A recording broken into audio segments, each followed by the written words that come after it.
Tardiochode 300 portativ Holter ek yozuv qurilmasi hisoblanadi. U maksimal 72 soat davomida ek signalini yozib olishi mumkin.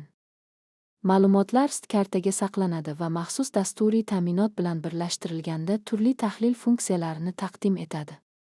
Kichik va yengil bo'lgani sababli ko'chma foydalanish uchun qulay bo'lib, kattalar va bolalar uchun mos keladi.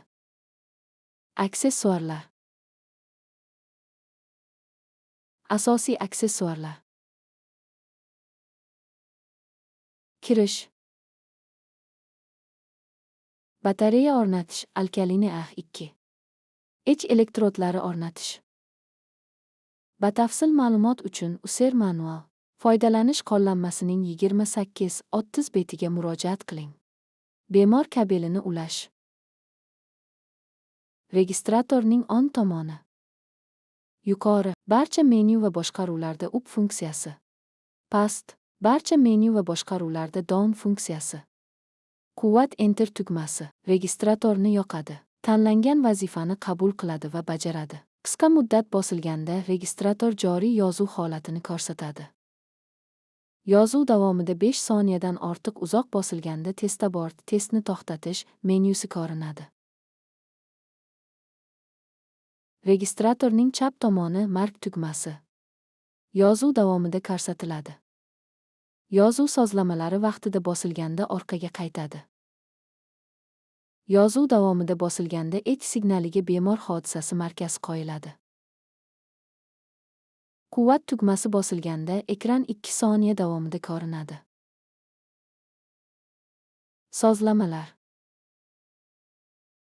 Sozlamalarni tanlasangiz, sozlamalar ekrani chiqadi. Registratorning tilini tanlang. Bemorning yurak stimulyatori turini tanlang. Registratorning yozuv signalining aniqligini tanlang. Yuqori aniqlik. Standart. Past aniqlik. Yoziladigan kanal sonini tanlang. Ishlatish. Start tugmasini bosib yozuvni boshlang. Bemor ID raqamini kiriting. Yozuv vaqtini kiriting. Boshlashdan oldin signal sifatini tekshiring. Agar xulosa ekranida muammo aniqlansa, mark tugmasini bosib asosiy menyuga qaytib muammoni hal qiling. Testni davom ettirish uchun Enter tugmasini bosing. Yuqori ekran 20 soniya davomida ko'rinadi. Agar elektrodda muammo bo'lsa, elektrodlarga oid holat xulosa ekranida ko'rsatiladi. Agar import qilinmagan yozuvlar mavjud bo'lsa, Yes ni tanlasangiz, yozuvlar yo'qoladi. Dastlabki sozlash jarayoni tugagach, registrator ochadi va LED indikator yonib o'chadi.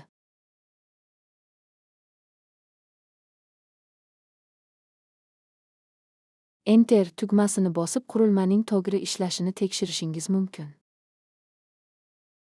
Bemor davomida mark tugmasini bosib hodisani saqlashi mumkin.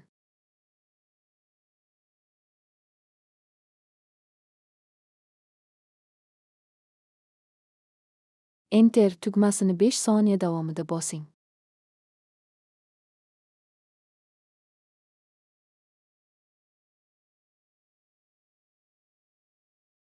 Ma'lumotlarni saqlash. Tardiofiche bu Tardichode 300 bilan tekshirilgan bemor ma'lumotlarini boshqarish uchun mo'ljallangan Windows tibbiy tizimdir. Batafsil ma'lumot uchun Tardiofiche foydalanuvchi qo'llanmasiga murojaat qiling.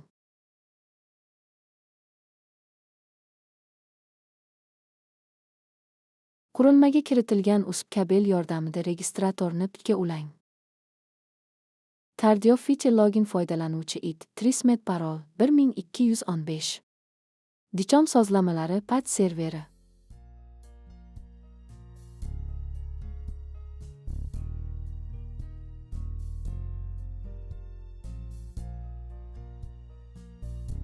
Holter ek sozlamalari.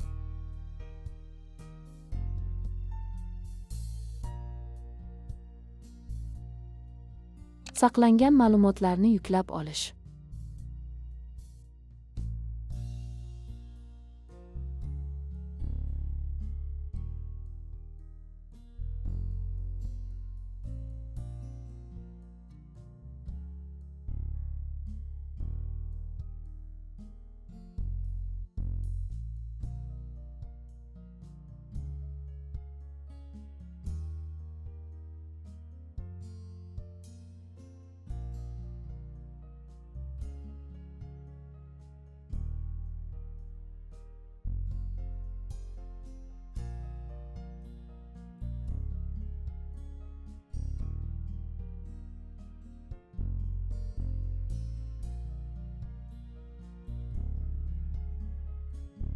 Hisobot tayyorlash.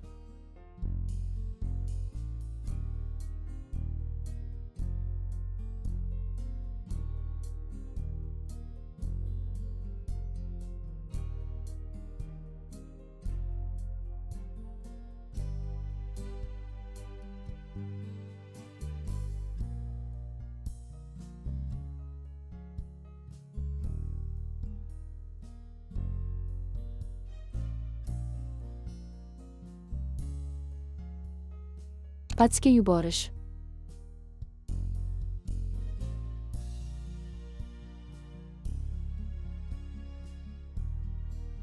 Batch edit signalni chiqarib tashlash. Ek batch edit katta ek intervallarini bir vaqtning o'zida oson qayta ishlash imkonini bergani uchun juda foydalidir.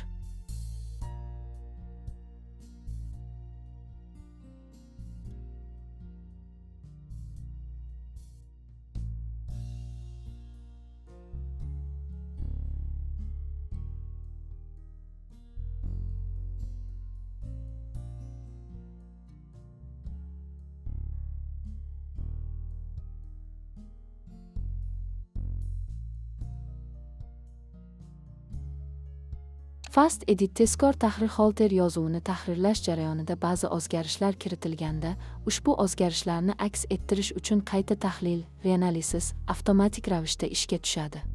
Holatga ko'ra, yozuv davomiyligi, yozuv rejimi va amalga oshirilgan tahrir turiga bog'liq holda, bu qayta tahlil jarayoni sekin kechishi mumkin. Tahrirlash jarayonini sekinlashtirmaslik va tahrirlash tezligini oshirish uchun tezkor tahrir, fast edit rejimidan foydalanish mumkin. Bu rejimni Fast Edit tugmasini belgilash orqali yoqish mumkin. Fast Edit yoqilganda tugma belgilangan holatda ko'rinadi va shu vaqtdan boshlab amalga oshirilgan tahrirlar zudlik bilan qayta tahlilni ishga tushirmaydi. Barcha tahrirlar yakunlangandan so'ng, barcha o'zgarishlarni qayta tahlil qilish va qo'llash uchun Fast Edit belgisini olib tashlash, o'chirib qo'yish kerak.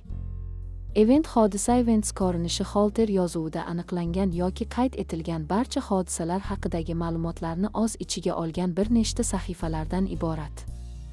Foydalanuvchi ushbu ko'rinishning pastki qismida joylashgan Events menyusi orqali ko'rib chiqmoqchi bo'lgan sahifani tanlashi mumkin. Ushbu funksiya yordamida tadqiqotni to'liq qayta tahlil qilish va avval bajarilgan barcha tahrirlarni bekor qilish mumkin.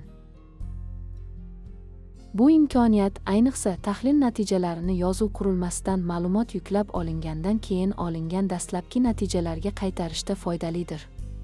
Shuningdek, bemorga mos ravishda tahlil sozlamalarini o'zgartirish orqali natijalarni yaxshilash uchun ham qo'l keladi.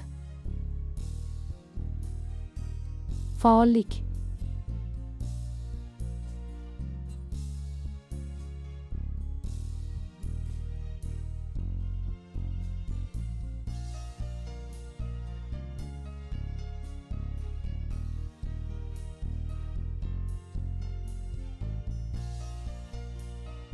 Asosiy xulosa tahlil jarayonining umumiy qisqa natijalarini ko'rsatadi. Xulosa umumiy tahlil natijalari oson o'qiladigan matnda keltirilgan.